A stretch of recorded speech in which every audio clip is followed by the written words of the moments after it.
Hello, my name's Marina from the University of Georgia's Intensive English program.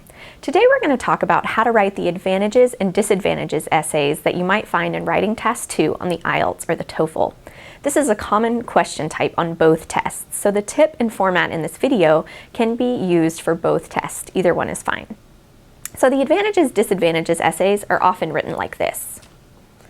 Many elderly people are no longer looked after by their families, but are put in care homes or nursing homes. What are the advantages and disadvantages of this trend?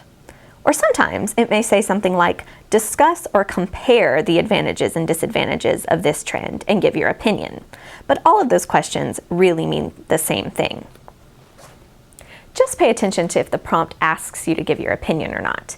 If the question prompt does ask for your opinion, then you definitely need to include it. If it doesn't ask for your opinion, then you don't have to. So pay attention to that.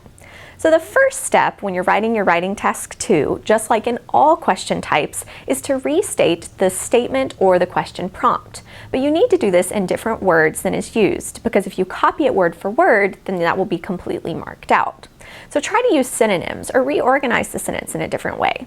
So let's look at the question prompt with my rewritten sentence side by side so you can see how my first sentence of my Writing Task 2 might look. For the prompt I mentioned above, my first paragraph may be something like, in the past, families took care of their elderly members in their own homes. However, today, it is becoming more common for elderly people to go to nursing homes and other long-term care facilities. There are several advantages and disadvantages to this trend. If the prompt asks me to give my opinion, I may continue my paragraph here and add, in my opinion, it is better for elderly people to be cared for in the home by their families when possible.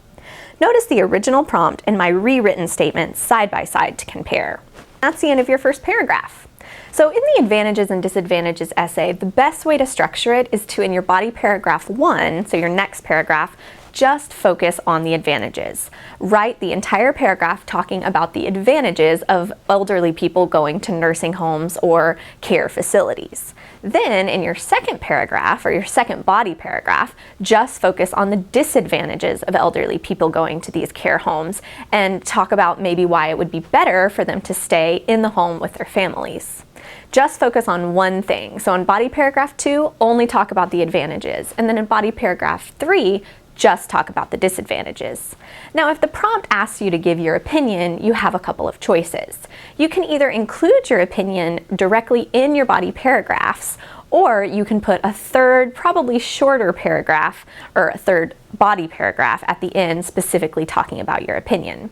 I prefer to put my opinion within my body paragraphs. So when I'm talking about the disadvantages, or the advantages, if there's something that I agree with, then I'll put it there. And when I'm talking about the disadvantages, if I agree with a pro or con of the disadvantages, then I'll put my opinion in there. But the choice is up to you. It's perfectly fine to write a third body paragraph giving just your opinion, but it would probably be shorter. And keep in mind, you only need to write 250 words. You don't want to write too many more than that for the IELTS, or about 300 to 350 on the TOEFL. So let's look at how I might include my opinion in my body paragraph. So for example, in my body paragraph 1, when I talk about the advantages of nursing homes, I may say something like, often elderly people need specialized care that their family members are unable to provide. In this case, it is better for them to go to long-term care facilities.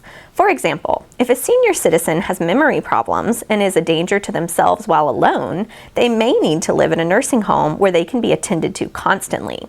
This would be difficult in the home of a family member.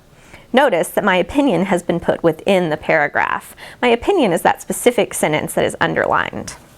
Finally, you can finish up your essay with a conclusion. Your conclusion doesn't need to be very long. Your conclusion needs to restate the overall main point of your paragraph. So restate the prompt and talk again about your major advantages or disadvantages, or maybe if there were more advantages or more disadvantages. If the prompt asks you for your opinion, make sure you restate it in your conclusion too. Sometimes the advantages and disadvantages essays ask you if the advantages outweigh the disadvantages. Now this is a little bit different than the other essay question types. Really, you should write it in about the same way, focusing on your advantages in one paragraph and your disadvantages in another paragraph. But just make sure that you change the format of your sentences so you're talking about which one carries more weight in your opinion. Are the advantages more important or are the disadvantages more important? Which one outweighs the other? In our next video, we'll discuss yet another question type that is commonly found on both the IELTS and the TOEFL, and that's the discuss both points of view question type. You can find these tips as well as my full written response to this prompt on our website at iep.uga.edu.